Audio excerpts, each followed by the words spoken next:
Mema emergency Ghana movement TV ashofo ne tiefo nyina atena sebusemre no enya aso samoso fokus ya faculty story man saka no meba ne beden wona onyo kwesem no futu sam so tumi e de frimu na ye bekai na no story bia me de beden ye fa ba ye beden asem e beden ohini ni ye no cheni nsem sesa ho chiri nti akowo e de ne ba cha kwakwaje 27000 ye wie to kodu fia sika no fofo no sika no no hu ni sanse se bo eji misem enti de sika no e kwakwaje ne ba ye no na so ma midwife ne ba ye ma ne papa so ba ha ma se asemi ye tena so e kan bi na enne so update bi aba e de afa ho ene de health for abusua na wode won ho agimu enne health for just say baby a midwife no ye ne adwuma me wo say obi o de na wono ne si ya te so no operate without papers illegal papers na abusua woko ho na nieko piepie mu niema ebo ho ne yehhehye ho ne efifi mu ne adeade na enne de nyansam ketwa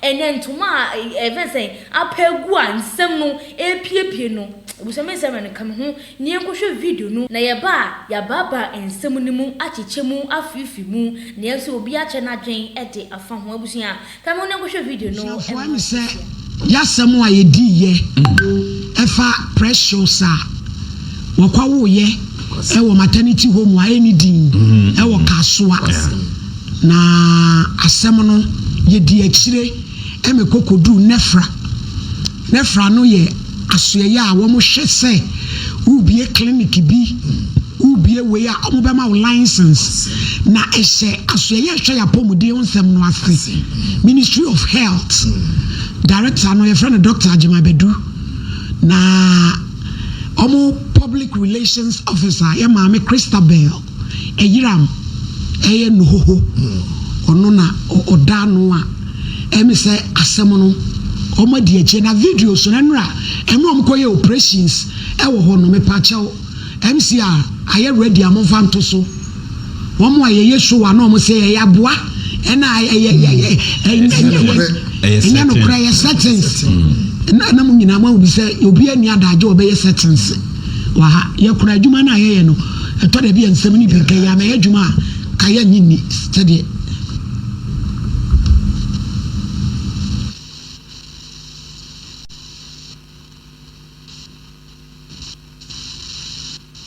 But then it's also a house. Now we are currently here with HEFRA, that is the Health Facilities Regulatory Agency, on an interesting operation here. So there's a mother who gave birth right in this very facility you see right behind me. And after she gave birth, they didn't give her child. I mean, we'll be speaking to her shortly. But I want to take you through this facility, give you a tour of how the place looks like. So let's go inside.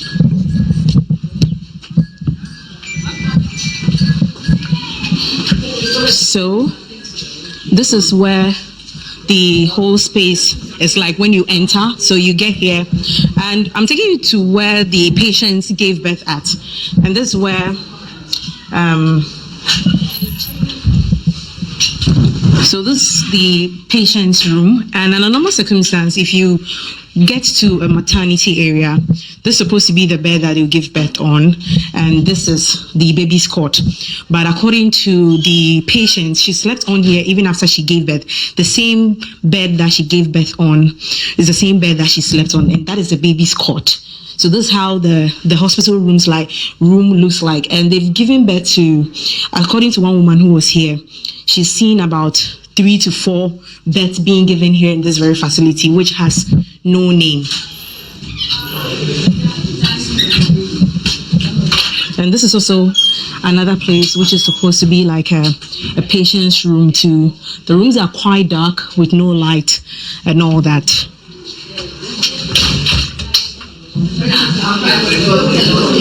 And this is also another area. There's also another patient's room here, but you could see they've packed out some stuff. Unfortunately, when we go here, we couldn't see the owner of the place, but the workers around are the ones narrating to us what has been happening. And this is supposed to be the stuff that they use to give birth. That is what you can see is a glove, a Dettol, dress tool, and a lot more. This is what they use. You could see fetus, that's the maternity sanitary pad, the pad for pregnant women.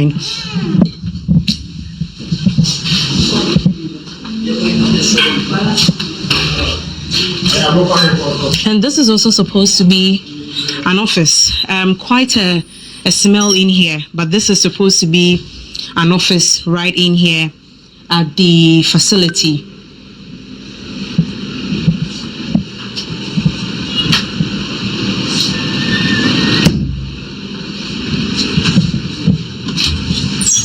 That's all. Yeah. So basically, that's how the whole facility is supposed to be. So once you enter, as we showed you, you go to the rooms. They have just like one patient's room that is, visible. Get resource. Na me wira ho before uko comment section wa na chese Ghana for na me de bia me ka say ebi mo adwen ti say dwieba su talking no ebi mo ai e ho efe chen chip compound so we kura se enye e ho efe ana e ho tan adwuma ma me ne ye no wo krata adwuma no Mama was operating illegally. Oh, yeah, Juma Annam, Wamina Mrakwaso. Yenim, say, Waya Mamini and Ananumbiwa, no Mojia war, traditional midwives, Yenim Sebiwa, no Mojia war crowd body Habasu, Yenim, it is an Etienne Yanupia, Wamaya Hunu, by way of some maternity home. Hefra foto amunkra temuno bibia ni wa chese wa register dia tosu mienu wo to me so yes adwuma no a oh ye no Ghana fo bi ye jimi ya chen emolia ya ho a ya saka jimi pa say ya boano no ya adwuma na me say really ade na ekoso no ye Omfa, oh mama, fana ya ni abidi o. Adia na ya kwaso no. Yeah, only the best. And wo ye adwuma. Enti o hofe no. Ene dia ye tonko forma. Ye tonko forma. Enti o hofe na ye kan wasem no. Agofe de kwai. Ne fe no. Video na ye precious. Die sisuo so eno ne ye kan wasem. Oh.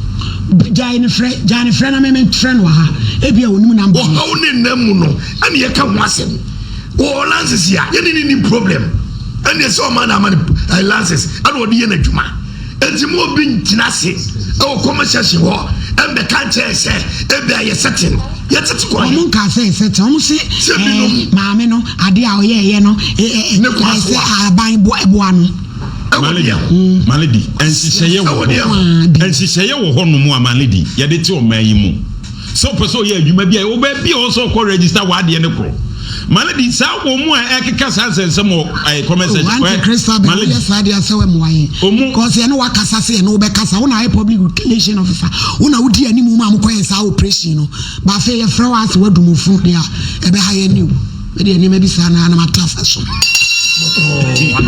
cousin. Move for pressure so my. Move for pressure so my. Move for video into so my.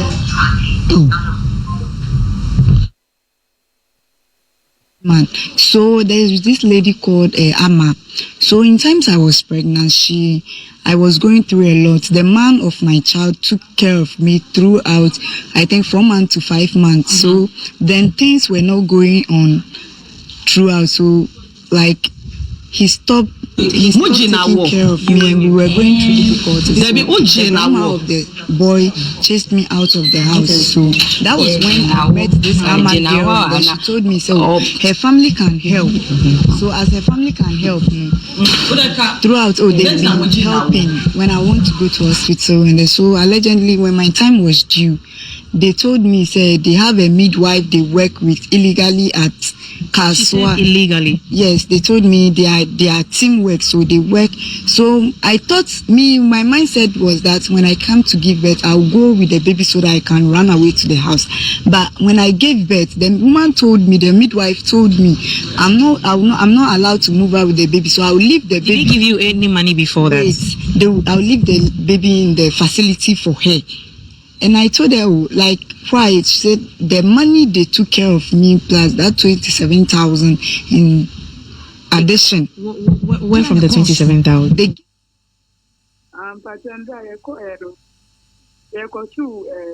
lady baako na o ka ma me ne wo no mo jimi awo any o say ni bra ina ko tu o mu ho nti e ko e fampo ni ko check ho e ko hu ye du ono we yi nyama ni bibia e wo ho no ba na video ni wo bi phone ni print no o mu share video ni so hu say adenti no mo yi nyama ba ono ko track say bed ni ade no ma be wo ni ka ye na after mu be soon nti wo mu lock ye no mu chi made me any the friend say made me bra ni yire e wo ho hello ki wo mu ye de wo mu ko nti e wo na ye ti say ma me na ye share ni ka wo division ho nti e ko du wo na lady ASP ni di se di ka ye nsem no ma me ne say mi ankata na me chi oxygen ni di see me so e na ma me ni se ma me ne de mi unim ni pa wo ye ntro wono abetena ha se ni ku ye asthmatic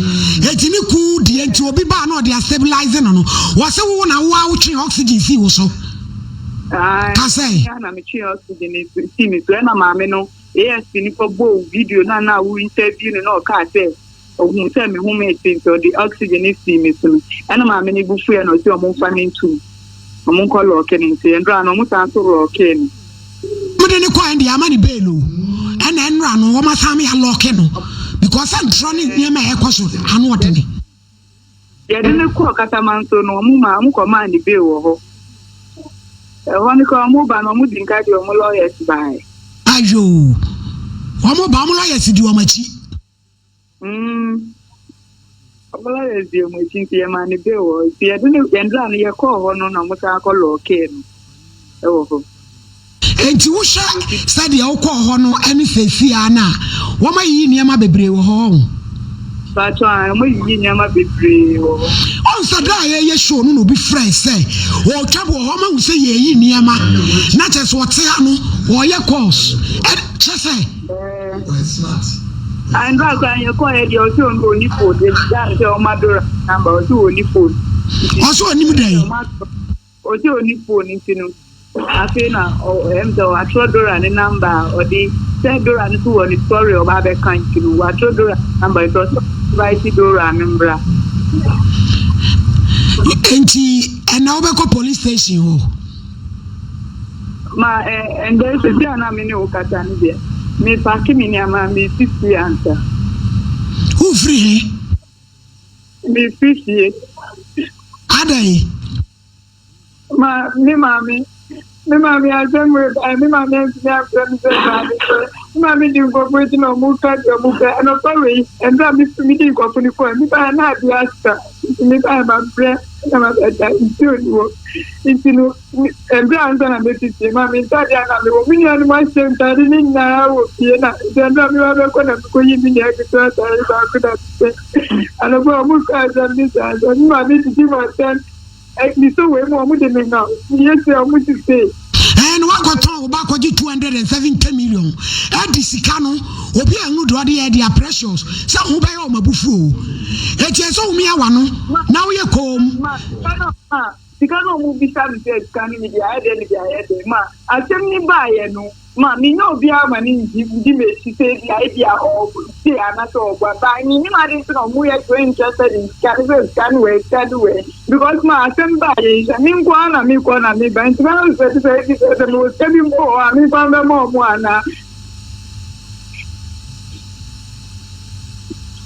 Isi wa mi baby di misiapa. Ito baby di misiapa because mi ndo mi nie pusiata kaluwe pusiana semwe baya. Anga bema ni nyim nenanga umkaze ende diseni wadi ako bida sayama. Enya ante na isi ya sema ba umbe kawe. Abia ate mi pembo apo menyo bia manapwa. Ma Christy mi pacho ye frewa so fun no edu misra pekemaya.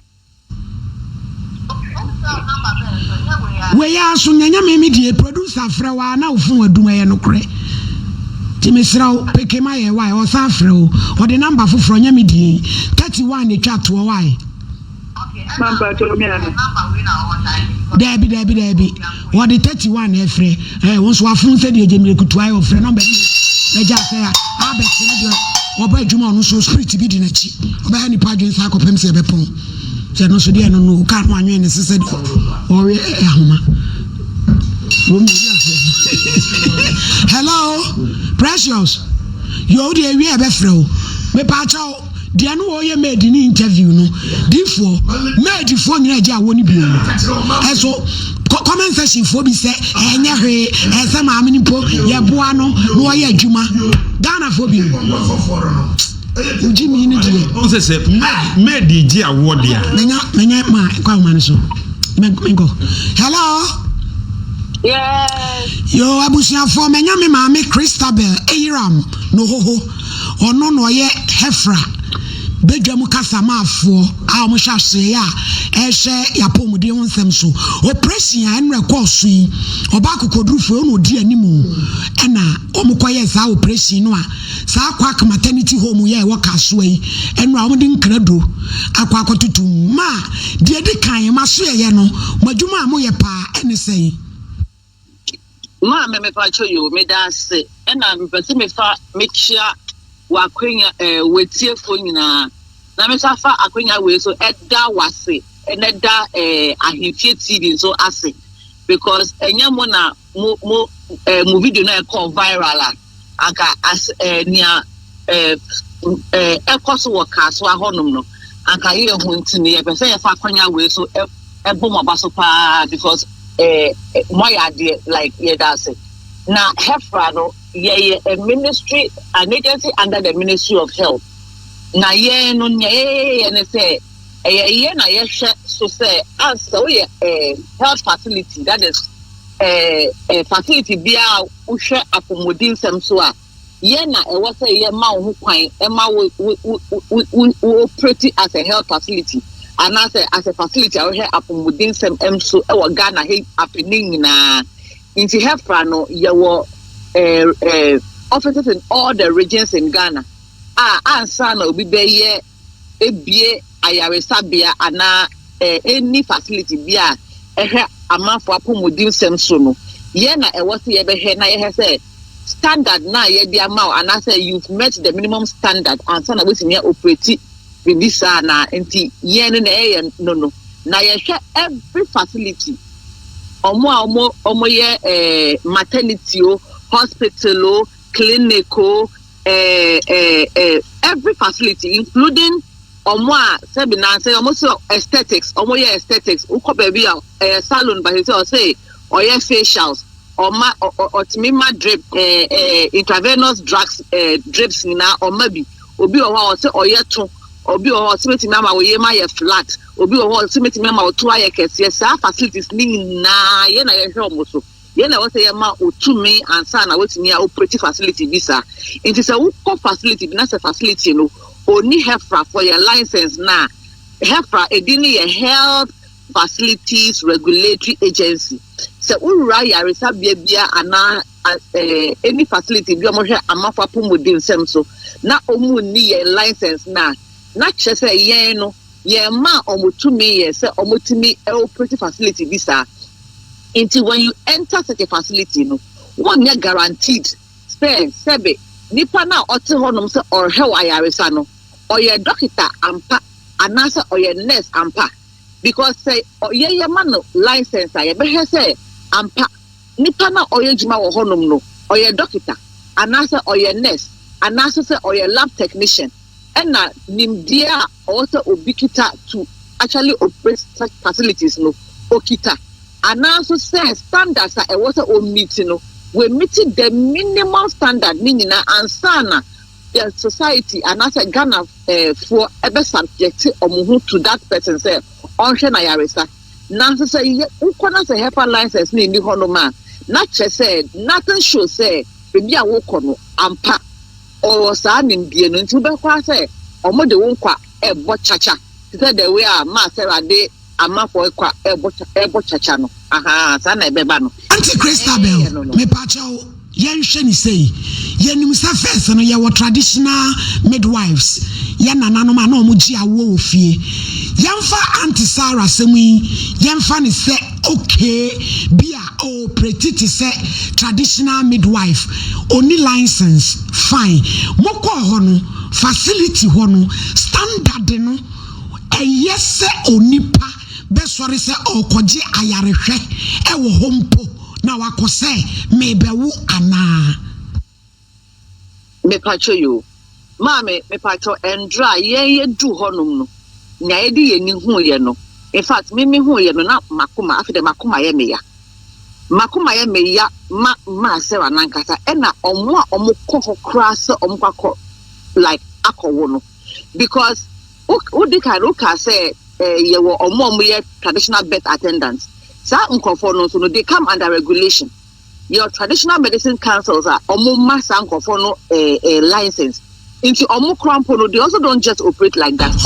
Not just your body be omo crown omo regulate wo mu omo wo we omo regulate omo but omo traditional birth attendants now omo crasa no they are restricted like they cannot go beyond certain things but ya call master honum no or oxygen or honum we are traditional birth attendants what do you mean my oxygen or my drip or you can't do that or my like they are say she's not on traditional birth attendant and nankai hope na operate here and no anka kojo mo license o be chere no ne obetimi aye ene ne wontimi nye nti ono no on fall under any of the two now empo uko hono ma me sabi eye ni fie na edan baako na ana edan mienu na wode yesa wodo hono ma light mpo even the light connection no eye just one socket na all the extension board a connect a fie hono mu nyina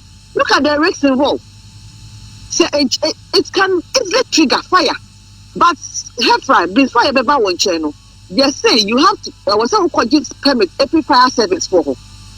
It would have made sure say you are because a home has become a public place, but the home no nothing like that, absolutely nothing.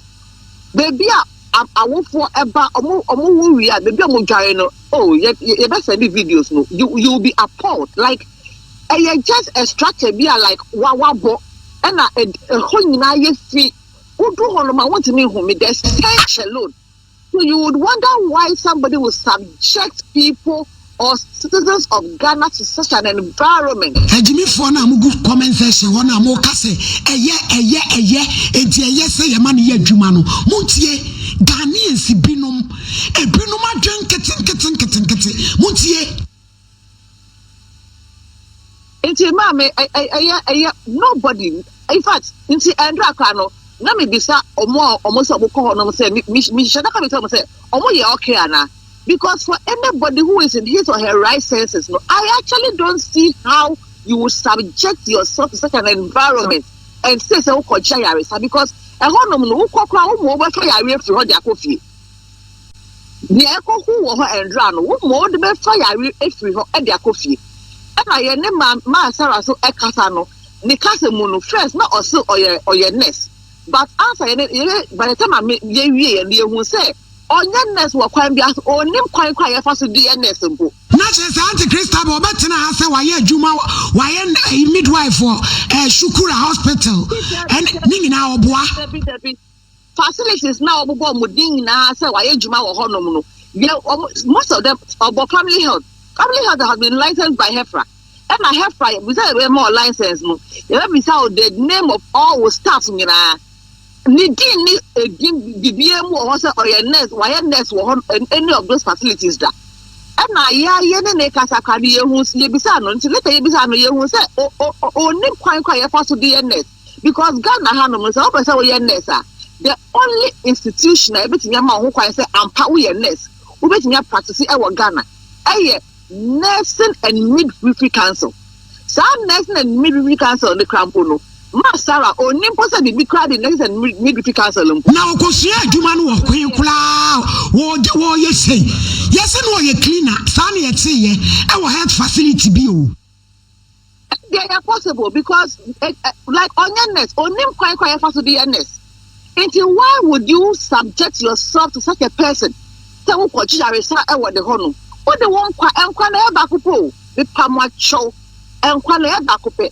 Into Hefa for Yana license. No, it is a local facility, not a Hefa license named Bohonoma. What the patrol bet me craft ray, Yakaka say, her facility where you call money license and Yamako or Honomono, and yes, a cry, me number, over to your friend, and also say, let me the number to guy, no, a call center number. any person in Ghana, any citizen eco facility be na so who be na say honom no or no who say near to a hanomunya.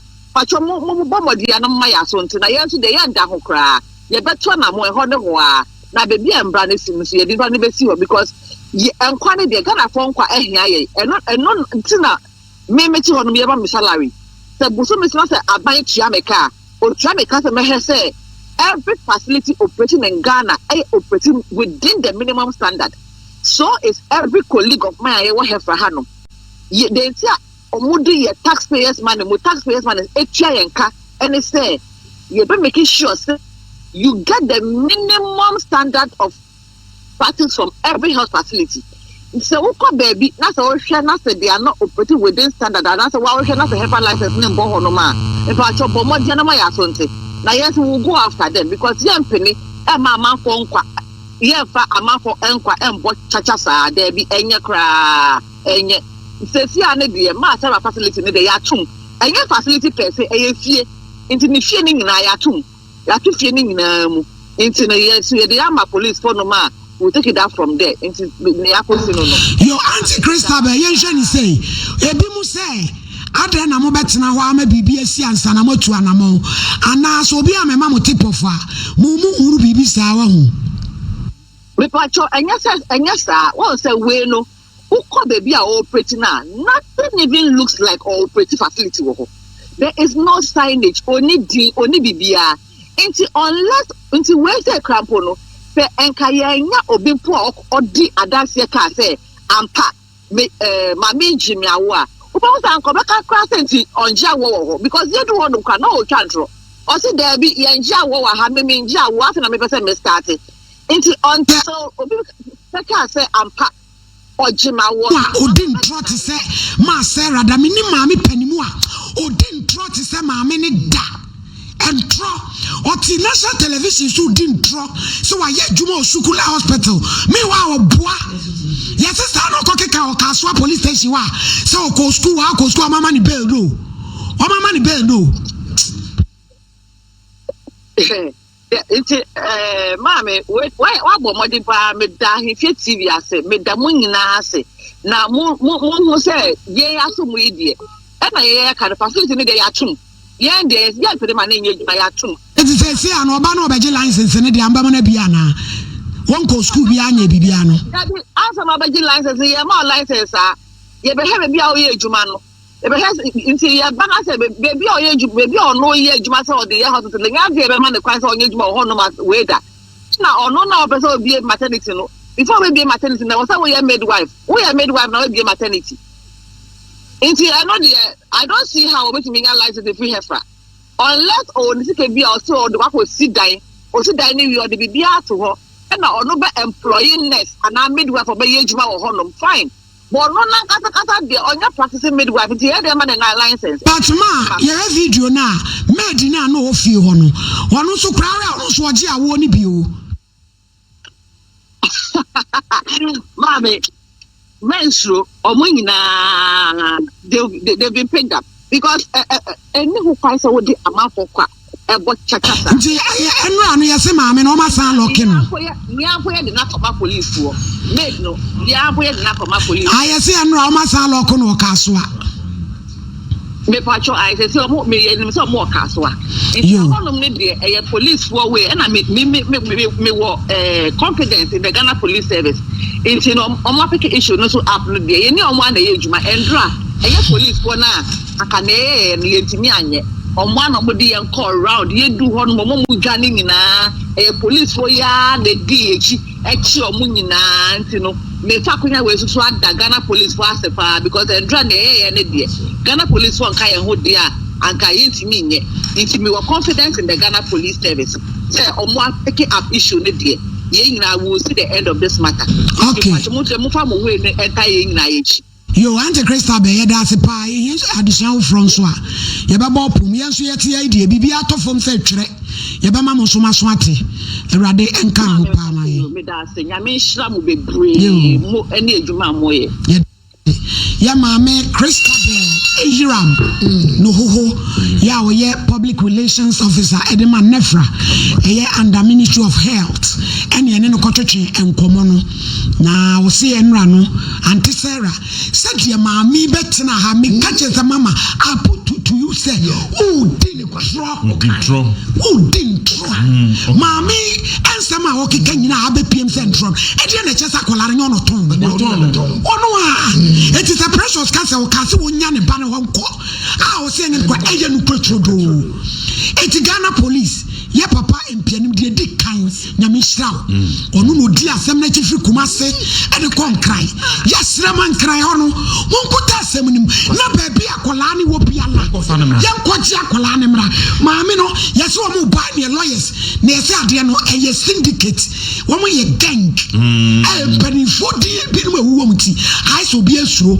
am person be ka wasem eti Ghana no media maye medie eti ankra o musu be Ghana nya no na wie anya hwe kra no senko bi ba ko wo obewu no ya tum eti wo kra bi be ho ba jebe e ho ba tono eti samuse mu ja wo mu a munya no media ma wie media before brem malade de wasene adwuma pa o start adwuma yi obom wakasem asem obeto dwa no say they will see for us because we a bad time and a bad time be soon eko asoye ho akokonye wo ni ya o yade according to your mame o say sabia okra no hokra bon sent kra ho e de yade ba but they told that Ghana for binom yen shedam fe adwen to form en shedam wa dwumadia o se de boa e me eko anim ye besre say apoti for asum eye me de say ententem na no Ghana for asum na apoti for so abemu a ye tu wana mo maledi menye so so be jase mu ekwa because mo tu sa edane mu dia enye na adwumo mu ye no ye say da apoti for ase apoti for mu twire mu kata wia mu fanko ma court na court nyere adwuma because etoda ye famra bi echichiri ho ede yade eni kwase ye hwemami ni nkata mami ni to me one call nursing training one year midwife and so what jump to me so we midwife so professor and which was city ami hunu pam wo hwemo a mami watin krofo ase ache ba ye di mami krofo ase ye ho because of one year operation and I watin krofo ase ayo ho so mutase won tman pam ni ya malady enche jo like say mo abie etu be sha baba wa pa ka problem bi anim enso so na niem ankoye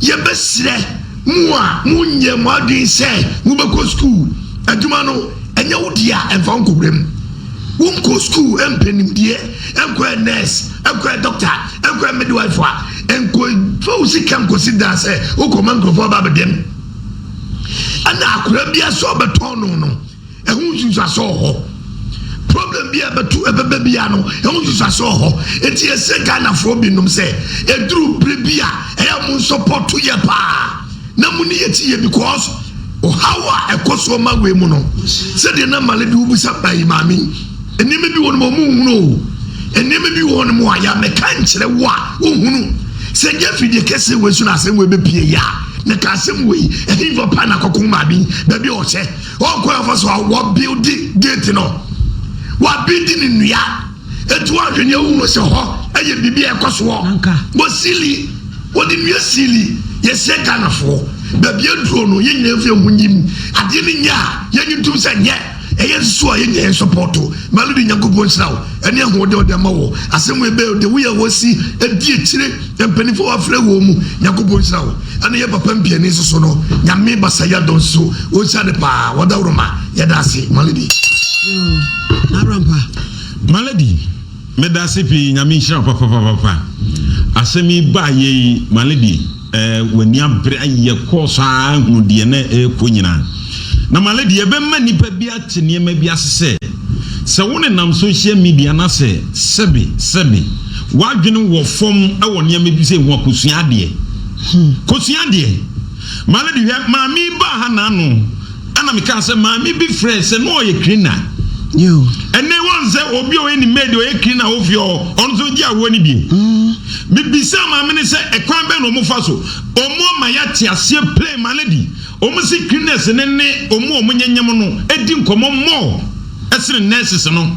Enti nipa ne ba wonim ne hawo. O ka kire no nti danitiri anu bi ana ma me edi sa kwanya no. Edi akoye nurse no. Na malady ya ma nipa bi ati ase. O meye ye nyina be firi mo no. Me pese me bisa say malady. Obi di semhunu ani semfun wei. Eye odi kum nipa sa no se ka no. Odi kum nipa. Ama ya tena wasenya daji di lawyers abama dana ya mani be. So Ghana se bibia e bela. Ay malady ani o man no. Ay ku obi kra e be bail die. Ne ma be se kofi. Asa ni e to asem no so. Ejeze maame ya mani be se ke to asem. Bail ano kofi na ya san kwaso ani. Ati malady eno kire se semhunu ani semfun wo te Kasoa no odie. Malady who could sit down while bra when your nest, and dear war, and one panier, and your oppression. Ay, nay to a maimu, nay probably say, and yappy, some quasia didn't weigh, as you didn't say yappy, no mammy didn't quasia some. At the Kasoa, so I nest while bra, uncle Nancy Scubia. Only lines is a dear Juma, Nance who didn't nest, oh, Chroma say. Malady a brass so said Sabi, and cut the fumbia war maimu. I was high upon the Ozia Yifrim. Mammy Malady, were deep on me. I was seeing many parties here. And the prosecuting lawyers and the judges are Mutier. Some me were saying I was some of the set example. How many penny now? Malady and that to be him. And yet, clinic I will be a maternity home no quan yetum. I was a crabby what only your cofaneba. Baby, you told the coy and beer. Malady, Yami Metianico. Mammy and Profomo Jawadi, Edia check, Edia Jiska, Yametianico. Nelipa Pian in Sashasia, Panim Pia or Nimu, Bia Malady. Send Yami or Honan and Anomoha. I was and a malady better than Nancy. And Yakata Sabi malady. Dear woman, who say, yeah, your hospital can see a crown. So be to me call woo. And to another, no one near Fidia Radina Copon. Nadia me Yanis and Mammy Tretre and Semimu. Yawa, where we are fire mu. Kako Gary be a sour so Naka Honyo on head. What is yes, Santa Wahon? What do you mean? Way. Now yes, so we so to me the extension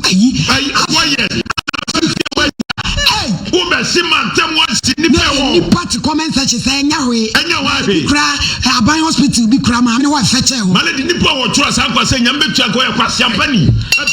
Malady Sonny Babiaso. I do baby at the old Jimmy Abamana who's what Jimmy. I depend you because some year can was in Yahweh. I bind ye, wouldn't know say, form call. Near go when you are my war.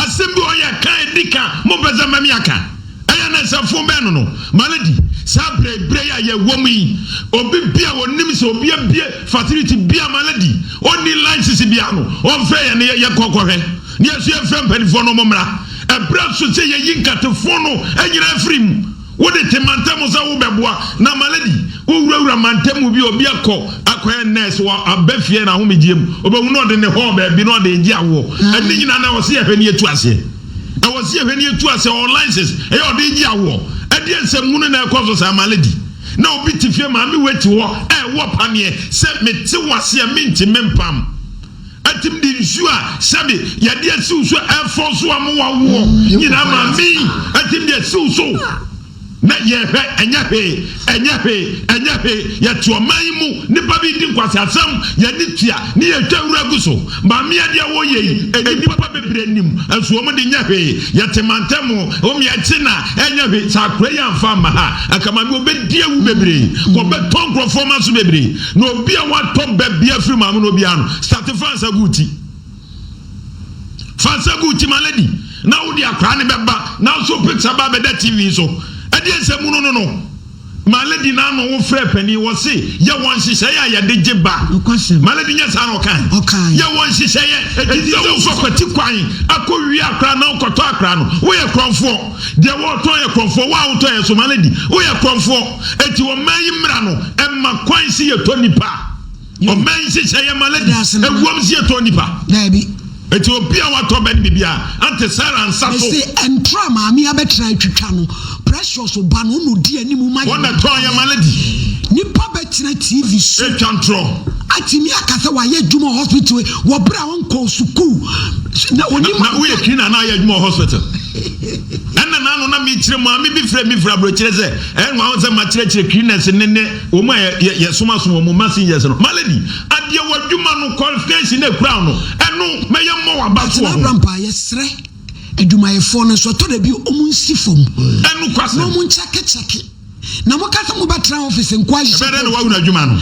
ko tudi a emwa na sisa oje brana kam ko hwe video no eba ye na sisi anankasa de abusua bebi ewiase kono we don't know say obi a sabe ye nka say we a cleaner hospital a enye adwuma at least at the end of the month no so nya bibi kakra na also wo de ato bibi a won so pay but eno na nkyere say we na wo cleaning hospitals enu nti no wo so nya osika kakra wo say ukobie wo so wadwuma na wo hye say wo operate on kofo so wo so kan hu no say ye nipa na wo ye won ho adwuma one wrong was will be life. One mistake how be no would ya say obi life kwa if I say do what obi awo na by mistake what would na would ya say ya ne nkwa na nyina ontime wo ne nkwa na nyina ontime wo se be na se na atete se ne ha na wo pra ya wantimi ampam na de a wo se no ye maami ni oye wanyade nyemra so se na wo gan ha se na wo se maami wo se mra ne di because wontimi operate illegally. Abaya no so cheche no no se ka wa fa won kwa ka e mama fa sa de we endiu nti wetimi nya kokuduro etima kokoda wa ma ye force labor wetimi wa wiade sika no nko ade a che se na wa agreement na wo mbi enye se na wonim wo ya we nti sanka enye se wa adwena ba wo so na wo so ba beje wo ba na wo ba enka no ga sika na mu ka wa fa wi sika wo nya age nti no che se wo so ka hu bi ba ye mama no so wa nya ade enya ade na oye no wa nya ade na say have a force do won ho agimi nko ade mami punishment se no edian ne sa ebeka busua bi do be say update bia eto form edifa story ho busua media no so eba bedan wo channel se like no watch no subscribe also edi amami akosia faculty eni medina ha enso emergency Ghana movement that's ne no be so de shemu ebi mo busua makro